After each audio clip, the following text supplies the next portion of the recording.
Philippines is now one of the great nations in the world. Along with it is the histories and rich culture throughout the centuries. The Philippines were originally Asian in culture and race, but it lost its identity through the Spanish and American colonial experience. Early on its history, it was subject to colonial rule by the Spanish, American, and Japanese. In this video, we will tell the coming of America in our country, Filipino-American War, how our country became colony of America, the economic progress under America, and our American heritage. There are four reasons why the American came to the Philippines. First is the Spanish-American War. It is a war between Spain and United States which broke up on April 25, 1898. Second is for new lands. The U.S. wanted new lands in Asia for their businessmen to develop and to trade. The Philippines was close to China and Hawaii where the U.S. had large businesses. Third is for American bases. The U.S. was also looking for Asian naval bases and shipping ports. It needed these bases to refuel, repair, and supply its growing navy and commercial ships. Fourth is the policy of manifest destiny. The Americans believed it as their mission to civilize Filipinos, to educate and train them for democracy, and make them better Christians. Lastly, the Filipino invitation. The Filipinos asked the America to come to help them fight the Spaniards in the Philippines. The Battle of Manila Bay. Commodore Dewey, a commander of the U.S. Navy Asiatic Squadron, was already in Hong Kong and heard the news of outbreak of the Spanish-American War. He was ordered by the U.S. government to go at once and destroy the Spanish Navy there. He surprised the Spanish Navy at the Manila Bay. The Battle of the Manila Bay was finished in one day, May 1, 1898, and the Americans won. The Americans won the war at the sea, but the Filipinos won the war on the land. This time, they united behind the Gnilo to win the revolution against Spain. In a short time, Aguinaldo was at the head of a large army. These armies are volunteers who are willing to fight and die for independence. The Filipinos beat the Spanish government troops in one battle after another at Cavite, Laguna, Tayabas, Batangas, Pampanga, and other provinces. By June 1898, Aguinaldo and the Filipinos had conquered the whole Luzon except Manila. Aguinaldo headed a dictatorial government. His advisor, Ambrosio Rianzares Bautista, convinced him that a dictatorship was needed to fight against Spain. This dictatorial government only lasted from May 24, 1898. The most important act of dictatorial government was the declaration of the Philippine independence at Kawit, Cavite on June 12, 1898. The solemn ceremonies were attended by revolutionary leaders and thousands of people from provinces. On the balcony of Aguinaldo's house, Rianzares Bautista read the Declaration of Independence, which he had written. It was signed by the Filipino leaders. American Colonel L.M. Johnson of the artillery even signed the document. Aguinaldo proudly displayed for the first time the newly national flag with one sun and three stars. It was sewn in Hong Kong by Marcela Agoncillo, wife of diplomat Felipe Agoncillo. The Philippine national anthem was played for the first time also. It was written by Julian Felipe, a music teacher from Cavite. Later on, Jose Palma, a young poet, wrote the lyrics for it. Aguinaldo changed his form of government.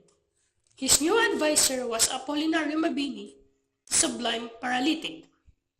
Mabini advised Aguinaldo to give up the title of dictator and become the new president of the revolutionary government. The first government was created by Tejero's assembly. Aguinaldo's new government had a cabinet of 5 secretaries. A revolutionary government made the laws. The Congress had both appointed and elected members. By the end of July 1898, the American military had 11,000 soldiers here under the command of General Wesley Merrick. The Spanish Governor General Fermin Huadanes secretly talked to the American for the surrender of the Spaniards. It was agreed he would surrender after the lethal fight to save Spanish honor. The so-called Battle of Manila began at 9:30 a.m. of August 13, 1898 after only 1.5 of fighting at 11 a.m. It was all over. The Spanish white flag of surrender was hoisted on the Intramuros. On August 14, 1898, the Americans and Spaniards signed the terms of surrender. The Treaty of Paris was signed between the diplomats of the United States and Spain at Paris, France on December 10, 1898. It officially ended the Spanish-American War. Actually, this treaty was another blow to Philippine-American relations. It made the Philippines a colony of the United States. Aguinaldo sent Felipe Agoncillo to Paris, but he was not allowed inside the negotiation room. The Filipinos did not know that the Americans wanted to make the Philippines a colony. That was why Aguinaldo and the other leaders welcomed the Americans at the beginning. When the Filipinos united one leader during the second part of revolution, they had the help of a foreign power. They were successful. The Filipinos declared their own independence on July 12, 1898. But the Americans took away our independence and made us colony again. The Filipinos could have captured the city of Manila, but the secret deal between Spain and US cheated the Filipinos of the real victory. The Filipinos won the revolution against Spain, but Spain gave the Philippines to the United States. The first Philippine Republic was established after the Philippine Revolution against Spanish Empire and the Spanish-American War between Spain and the United States. Following the American victory at the Battle of the Manila Bay, Aguinaldo returned to the Philippines, issued the Philippine Declaration of Independence on June 12, 1898, and established a revolutionary Philippine government. In December 1898, Spain sold the Philippines to the United States in the 1898 Treaty of Paris, making the United States formally the Philippines' colonial power. The Malolos Constitution, establishing the First Philippine Republic, was proclaimed the following month. The Philippine-American War began in February 1899, which the Philippine Republic lost. The Philippine-American War was an unarmed conflict between the First Philippine Republic and the United States that lasted from February 4, 1899 to July 2, 1902. While Filipino nationalists viewed the conflict as a continuation of the struggle for independence that began in 1896 with the Philippine Revolution, the U.S. government regarded it as an insurrection. The conflict arose when the First Philippine Republic objected to the terms of the Treaty of Paris, under which the United States took possession of the Philippines from Spain, ending the short Spanish-American War. Fighting erupted between forces of the United States and those of the Philippine Republic on February 4, 1899. In what became known as the 1899 Battle of Manila. On June 2, 1899, the First Philippine Republic officially declared war against the United States. The war officially ended on July 2, 1902, with a victory for the United States. However, Philippine groups led by veterans of the Katipunan a Philippine Revolutionary Society, continued to battle the American forces for several more years. Among those leaders was General Macario Sakay, a veteran Katipunan member who assumed the presidency of the proclaimed Tagalog Republic, formed in 1902 after the capture of President Emilio Aguinaldo. Other groups, including the Moro and Pulahan peoples, continued hostilities in remote areas and islands until their final defeat at the Battle of Budbagsak on June 15, 1913. The war resulted in the deaths of at least 200,000 Filipino civilians, mostly due to famine and disease. Some estimates for total civilian death reach up to a million. The war and especially the following occupation by the U.S. changed the culture of the islands, leading to the disestablishment of the Catholic Church in the Philippines as a state religion, and the introduction of English to the islands as the primary language of government, education, business, industry, and in future decades, among upper classes, families, and educated individuals. Our country as an American colony. The Philippines was once a part of the United States. This was happened when we were an American colony between 1898 and 1946, minus the years of the Filipino-American War and the Second World War. However, the Americans promised to leave as soon as the Filipinos showed they could run their own government. Of course, the Filipinos had no choice but to cooperate with the Americans. Fortunately, the American colonial officials kept their word and treated the Filipinos well. That is why, until today, Filipinos who live under the Americans generally speak well of the American colonial era. The territory of the Philippines changed during the American era. As compared to the territory under the Spanish era, these were the changes. The islands archipelagos of Marianas, Carolines, and Palaos in the South Pacific no longer belong to the Philippines. Guam was made by the United States into a separate colony. Mindanao and Cebu became part of the Philippines.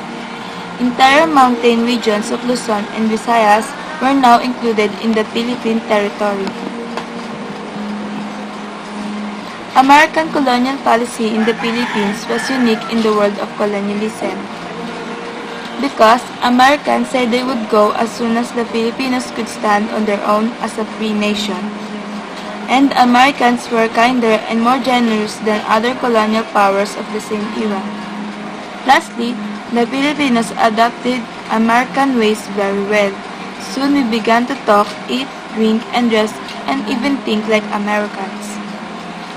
American colonial government, the United States was really too far away to rule the Philippines directly, so our country was ruled by the American government in the following ways.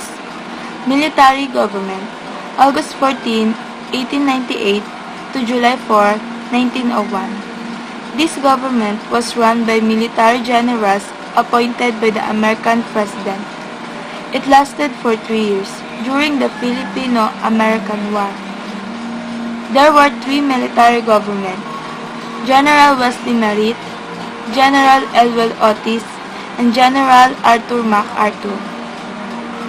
Second is civil government, July 4, 1901, August 1902. This government was run by the American civilian officials appointed by the President, but it was run by Filipino officials elected by Filipinos.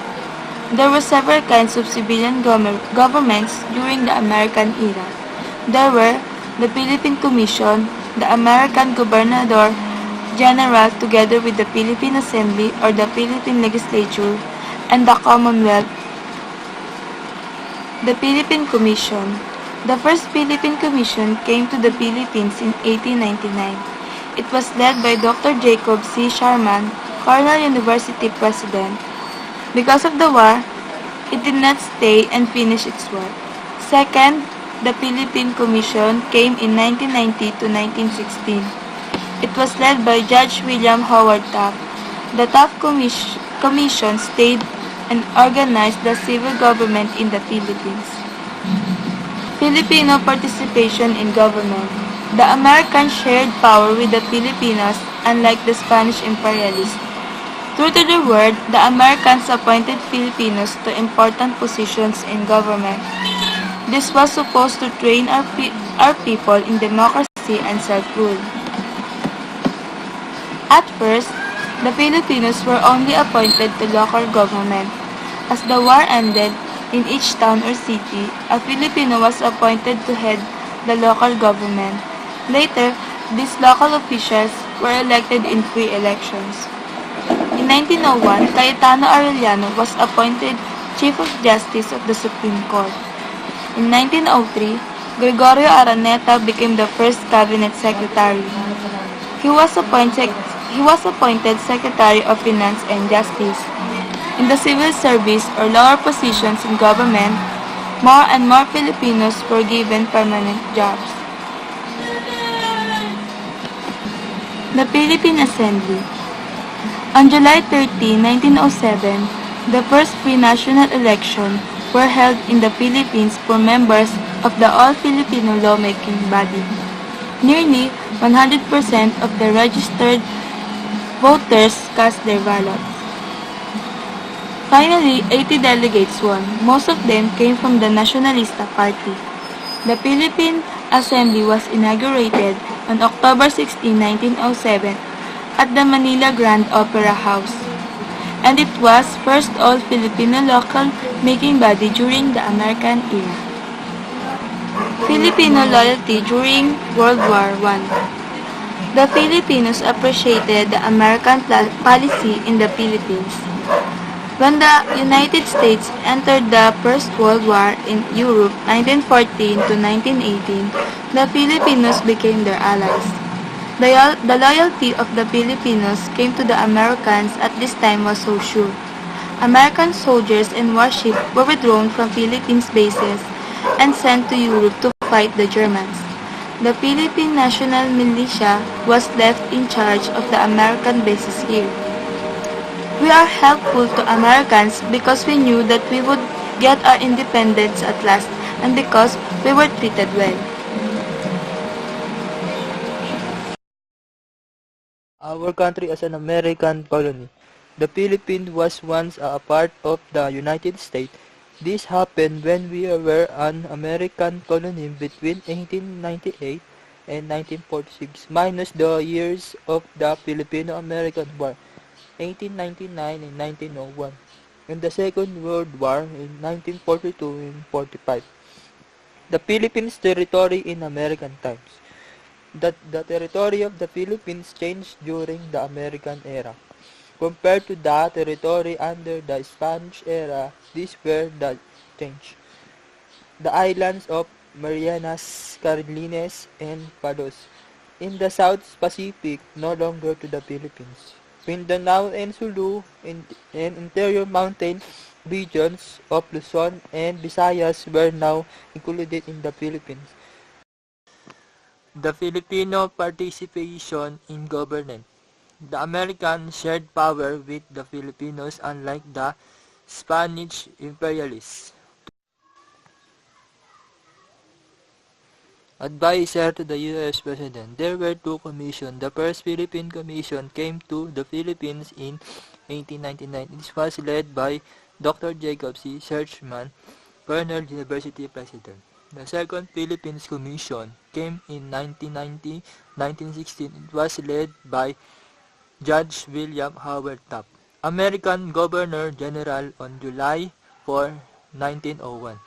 The civil government was inaugurated in the Philippines. William H. Taft became the first American Governor-General. Altogether, there were 11 such Governor-General from Taft to Frank Murphy, 1901 and 1935. The Filipino participation in government.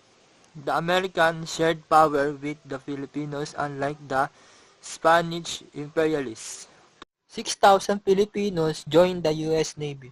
The first Filipino who died under the American flag in World War I was Private Thomas Claudio, dead in Battle of France on June 29, 1918. The Filipinos people contribute 1 million pesos to American Red Cross and bought 40 million in war bonds. We were helpful to the Americans because we knew that we would get our independence at last and because we were treated well. Economic progress under America. The Filipinos enjoyed a better life under America than as a colony of Spain. The American Yankees taught us to work harder and to be more practical than the lazy and proud Spaniards. American economic policy. In the beginning, American economic policy was unselfish. The Philippine Bill of 1902 declared that all public lands and natural resources of the Philippines were for the benefit of the inhabitants. This meant that our economy would be developed by Americans for the benefit of the Filipinos and not for the benefit of the Americans. American officials and businessmen did not always follow this promise. Some American officials gave better treatment to Americans doing business or working in the Philippines. Population explosion. Because people enjoyed a good life and better health under America, the population tripled from 1898 to 1939. New land policy. The Americans improved land policy in the Philippines in three ways. Firstly, friar lands were sold to Filipino farmers. Secondly, the Homestead Act in 1924 allowed any Filipino to own up 24 hectares of public land. Thirdly, all lands had to be registered and their owners got torrent titles. Free trade with America. During the American era, we were introduced to the big American market. Philippine products, copra, sugar, cigars, etc. were sold to the Americans, and American products, cars, radios, appliances, cigarettes, etc. were bought by Filipinos. The Americans became the richest people in the mid-20th century, so we were fortunate to have free foreign trade with them. Business boom. Retail trade inside the business Philippines also doubled from 1907 to 1935. Filipinos had more money to buy food, shoes, clothes, radios, toys, bicycles, and even cars. However, the Filipinos liked to buy more important goods. New industries. During American era, the Philippines entered the industrial age. The industrial age favored the use of machines and the mass production of goods in big factories. The Americans invented mass production in big factories. They brought this modern system to our country. Better budget. The Philippine colonial government under the Americans had one of the best budgets in the world. The Philippine budget was balanced even during the Great World Depression in the 1930s. New banks. New banks opened during the American era. In 1906, the Postal Savings Bank was introduced. People could deposit and withdraw money in saving accounts at post offices. The Philippine National Bank, the country's largest bank today. International exhibitions and meetings. The Philippines was projected into the world's limelight because of its participation in international exhibitions, conferences, and meetings. The Philippine Army Band became the world famous at the Golden Gate Exposition held at San Francisco, California in 1939. Filipino professionals attended international academic and professional conferences. Filipino athletes were also able to join the Olympic Games. Economic problems. Our economic progress under America also had its problems. Because the Philippines was still a colony, we were not really free to make our own policies. Our nation was still dominated by foreigners. First, we sold our raw material cheap and bought expensive manufactured goods from America. Second, colonial mentality became worse. Filipinos preferred imported goods to those made in the Philippines. Third, labor and peasant unrest spread in the 1920s and 1930s. Fourth, American capitalists and businessmen controlled the new companies. Some of these American business came to the Philippines as soldiers or government officials. The Americans left us a rich heritage. Because of the coming of the Americans, the Philippines is the only country in the world to have a mixture of 4 different cultures: Asian, Spanish, Mexican, and American. These were the cultural legacies of Americans in the Philippines. The Philippines got a training in democracy under the protection of the United States. This made sure the Filipinos worked together peacefully even though they came from the different regions, religions, and opinions. The widespread use of the Bible and religious freedom caused a religious revival in the Philippines. This helped to improve the society. Free education also helped the country because it enabled bright but poor students to become professionals and leaders. Knowledge of the English language kept us up to date because it became the most important language in the world. A free press, equal rights for women, and better health and hygiene were signs of our progress and maturity as a nation. Americanization of our diet, dress, family life, recreation, art, science, and popular culture enrich our life. Many Filipinos have American ancestors, and many Americans have Filipino blood. Filipinos who live, work, or study abroad prefer to go to the United States because of our American heritage. We develop a liking for imported things like household appliances, tools, clothes, books, toys, games, and food. Sometimes, we even thought anything imported or made in the US was better than goods made in the Philippines. This bad attitude is called colonial mentality, and it shows a lack of patriotism.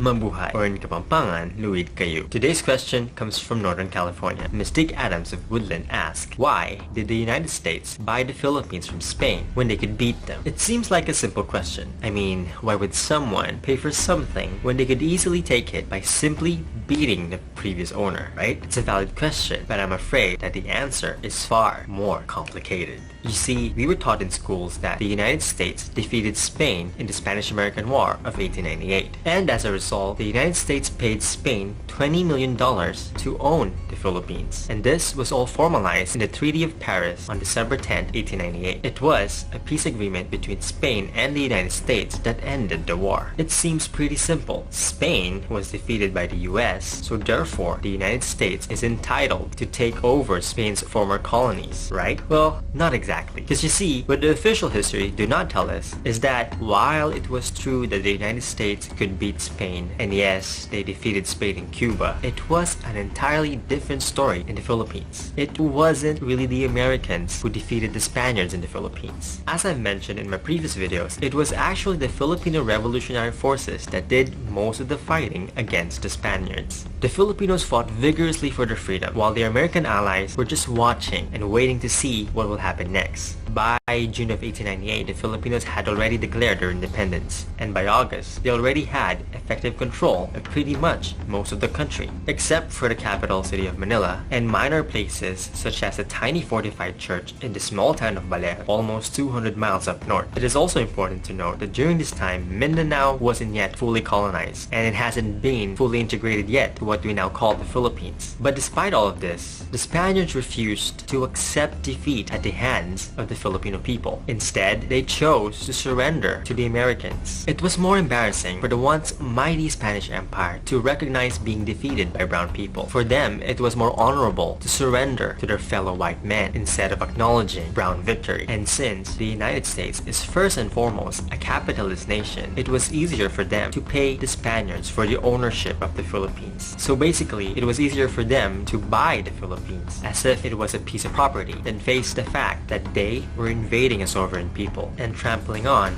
their rights and their freedoms. The United States had always been interested in acquiring colonies across Asia and the Pacific, but it was difficult for them to justify all of these since the United States was founded on the principles of freedom, justice, and democracy. Imperialism is simply the opposite of what the United States was supposed to be. Imperialism is simply incompatible and contradictory to the true essence of liberty and democracy. Spain, on the other hand, was a dying empire, and it was desperate to hold on to whatever is left of what was once the largest and most powerful empire in European history. They knew that they were losing grip, and they wanted to make the most out of it. They tried to the bitter end to hold on to their last remaining colonies, namely Cuba, Puerto Rico, the Philippines, and other minor islands. But when they realized that it was too late, they decided that it was more honorable to negotiate with the Americans than to face defeat. The negotiations in Paris started in October of 1898, and by November, Spain had agreed and accepted the demands of the United States to buy the Philippines for $20 million, and the peace treaty was formally signed on December 10, 1898. But throughout this process, the most important voice was ignored. The voices of the Filipino people were simply dismissed, as if they did not matter at all. The representatives from the First Philippine Republic who were present in Paris were intentionally kept out of the talks. They pleaded with their American allies, but the Filipinos were denied participation in discussing the future of their country, the future of their people, despite the fact that they had already won their independence from Spain and that the Americans were supposed to be their allies. The United States decided to buy the Philippines perhaps because it was easier for them to justify a purchase than to recognize the sovereignty of the Filipino people. They saw an opportunity to legitimize their occupation of the islands, and by doing so, they stepped on the rights of the Filipino people and spat on the true principles of freedom, democracy, and justice. By buying the Philippines, they thought that they could easily forge a new global empire, but instead, their betrayal entangled the United States in a bloodier war and plunged the Philippines and its people into a violent occupation and merciless genocide. It's an almost forgotten chapter of history known as the Philippine-American War. And that is it for me today. And always remember, no history, no self. No history, no self. See you next time.